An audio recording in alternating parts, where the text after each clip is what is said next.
ਆਲਮੀ ਰਵਾਹ ਵਿੱਚੋਂ ਭੱਟੋ ਪਿਆ ਬੋਲਦਾ, ਨਾਲੇ ਆਪਣੇ ਦਿਲ ਦੇ ਰਾਜ਼ ਪਿਆ ਖੋਲਦਾ। ਤੇ ਆਵਾਮ ਨੂੰ ਉਹਦਾ ਇਹੋ ਹੀ ਪੈਗਾਮ ਏ ਕਿ ਮੈਂ ਜਦੋਂ 90 ਸਾਲਾ ਮਸਲਾ ਕੀਤਾ ਹੱਲ ਤੇ ਰੱਬ ਸੋਹਣੇ ਨੂੰ ਫਿਰ ਪਤਾ ਗਿਆ ਚੱਲ।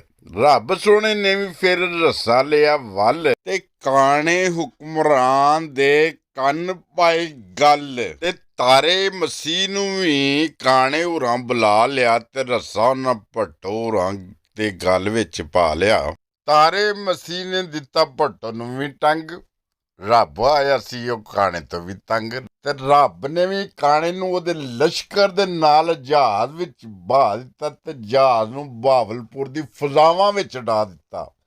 ਤੇ ਫਜ਼ਾਵਾਂ ਵਿੱਚ ਡਾ ਕੇ ਤੇ ਤਬਾਹ ਫਿਰ ਕੀਤਾ। ਰੱਬ ਨੇ ਫਾਹੇ ਨੂੰ ਚਾੜ ਦਿੱਤਾ, ਤੇ ਫਰੌਨ ਨੂੰ ਵੀ ਸਾੜ ਦਿੱਤਾ। ਤੇ ਰੱਬ ਨੇ ਕਿਹਾ ਮੈਂ 90 ਸਾਲਾ ਨਹੀਂ ਤਾਂ ਕਿਆਮਤ ਹੀ ਮਸਲਾ ਹੱਲ ਕੀਤਾ।